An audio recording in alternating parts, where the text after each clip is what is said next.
So apparently YouTube uploaded a bunch of updates and stuff like that, and I'm gonna do a blind reaction to vidIQ. I believe it's vidIQ. Let's double check. Yep, vidIQ. Okay, I have no ideas what these are. Maybe they're confusing. Let's see how this affects me. I mean, I'm still not monetized yet, so let's see how I feel about this. Let's go. And actually, let's blast this up to... Boom. Finding out whether or not this stuff is actually important to creators. Oh yeah, we do. From AI face protection to ad breaks, we've got a lot to cover, so make sure you stick around to the end, mostly for my ego, but also to find out which updates we think matter the most to you. But first, Batman, or more accurately, his arch nemesis. How about a magic trick? I'm gonna make these end screens disappear by clicking the hide button. Wow. It's gone. Please tell me it's not gone, because I need that end screen button when I get this going. Now this action will hide all of the end screen elements. It will only do it for the video you're watching, and when you hide all of the elements, there will be a show button to reverse this action. But hang on just a second. Surely hiding these end screens is bad for the discovery of your content as creators, right? We don't expect this to impact views. I think it will, but let's see how it's going to affect my next video, right? But we'll keep the audience posted if we expand this experiment to more users. YouTube. I'm gonna have to cross my fingers on that one.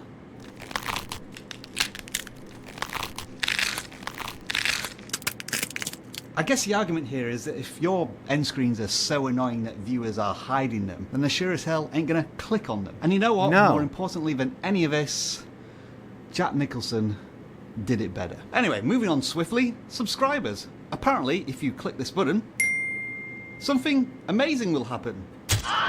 Allegedly. YouTube is experimenting with the idea of showing who has subscribed to your channel on the mobile app. This information will only be displayed to the creator of a channel, and you'll only be able to see subscribers who publicly show which channels they are subscribed to. Oh, I see what YouTube are doing here. They no longer want viewers to watch more videos, so they're gonna hide end screens. And instead, they want channels to have more subscribers, so creators have longer lists to swipe through on the phone. It's genius, really, isn't it? An idea is like... Why, though? I don't understand the why behind it. That's what's getting me. Why do I need to know that?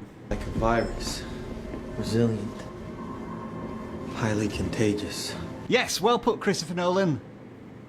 I think I'm never quite sure with your films. Speaking of which, bar graphs. Do you want to see a super sexy one? Of course you do. Whoa, feast your eyes on this beauty. Okay. And you see that one at the very top? That's us. You, as in YouTube, which beat its own record this past February and defeated everyone from the Super Bowl to Mickey Mouse himself. With an 11.6% share of all content streamed on television, YouTube is no longer up and coming, it's a smash hit, a total blockbuster. To put it in the language of a Christopher Nolan film, which I realise nobody asked for, YouTube used to be a bit like Insomnia. Absolutely bloody fantastic, but not exactly super popular. But now, it's like Oppenheimer, because no matter where you go, somebody's talking about it. Yeah. Or Barbie. But what does any of this mean for you, the creator? Well, it might mean that you want to experiment with the absolute opposite of YouTube Shorts and go Hail Mary on the length of your videos. You'll have seen creators such as Sam Sulik by now who just press record and film their day, ending up with videos that are more than 30 minutes long. Authenticity, relatability, that's what viewers seem to want these days. Something that you can throw onto telly, lean back into your sofa and casually watch. Yes, indeed, there is a market for that now. YouTube is proudly boasting that they stream over 1 billion hours of content from YouTube TV every single day. Now then, we are halfway through this video. Congratulations for getting here. It is now time for Interstellar. An intermission. That's because YouTube is introducing a new way to monetize your live streams with take a break ads. You can set this up through the live control room in the YouTube studio and decide on 1, 3 or 5 minute breaks during which ads will appear. Ads won't be shown 100% of the time though. When they're not playing, a default slate will appear, which looks pretty boring to be honest. Can I customize the slate? Like maybe put like a graphic there that I want to choose? That would be cool, but 5 minute ad break could be, I guess it could be beneficial. I guess it could add up for more money. or you can select a video to play from your own library. Now, I do foresee a little bit of a problem with these take a break ads. Usually on YouTube, in order to progress further along in a video, you have to watch the ads. But with these live stream take a break ads, the viewer could simply go someplace else until those ads are finished, just like somebody might do with linear television. I guess you're going to call this YouTube channel hopping. And once they've gone somewhere else, are they likely to return? Just think about that before you... No, they're not likely to return, because if I go somewhere else, they're going to grab my attention, and I'm going to be into that. You know what I mean? So, no. I kind of get your point then. Yeah. Start using this feature. Because what feels like a 5-minute ad break to you, the creator, well, it's an eternity for everybody else. Oh, this is that was a perfect place to put an ad.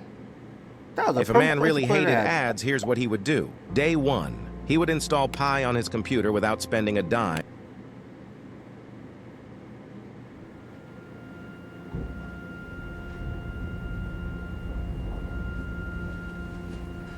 I've waited years.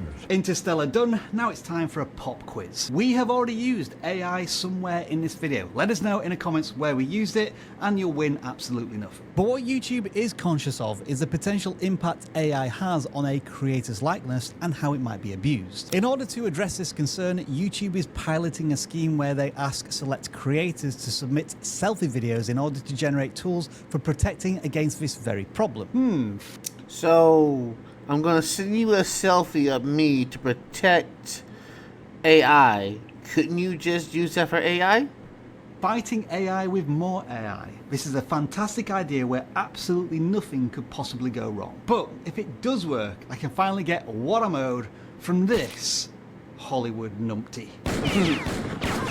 Now, this next story reminds me of the Christopher Nolan film Memento. YouTube has basically tattooed itself with a whole smorgasbord of updates to remind itself what it's been up to over the last 12 months. That includes automatic dubbing of your videos into other languages. We still haven't got that yet. An increase in the maximum length of YouTube Shorts from 60 seconds to 3 minutes. Woohoo! Fan community posting, where anyone can post on your community and ruin the reach of your own community posts. I do let the community post, but I guess it does kind of ruin it a little bit. Already made a video about that. The hype feature that's supposed to help small creators get discovered that I and many other people still haven't seen yet, and who could forget the thumbnail test and compare feature. Ugh. I don't want the thumbnail test to compare feature, but I am curious to know about the hype, so maybe I'll do the hype soon, because that sounds like a good idea, I think. What was I supposed to remember? So the last thing we're going to talk about today is the very first thing viewers see when a video is uploaded. Notifications. Apparently, when viewers that sign up for all notifications on all of their favourite YouTube channels, like you've done with a vidIQ channel, right? It quickly leads to them becoming overwhelmed with a constant barrage of notifications. Yes. Funnily enough, it's like the Christopher Nolan film Tenet.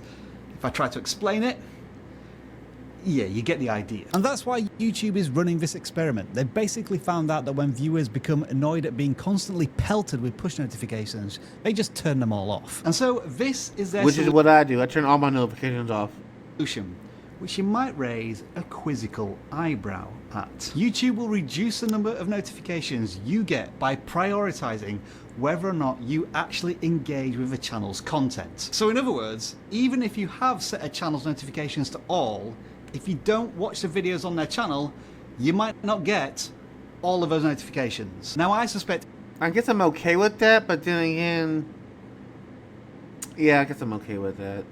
I mean, there's some people I do want to know, but honestly, just give me a really good... Oh, wait, that's right, they have a feed.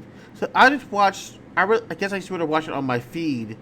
You know, like a timeline of all my subscribers. Give it to me like that.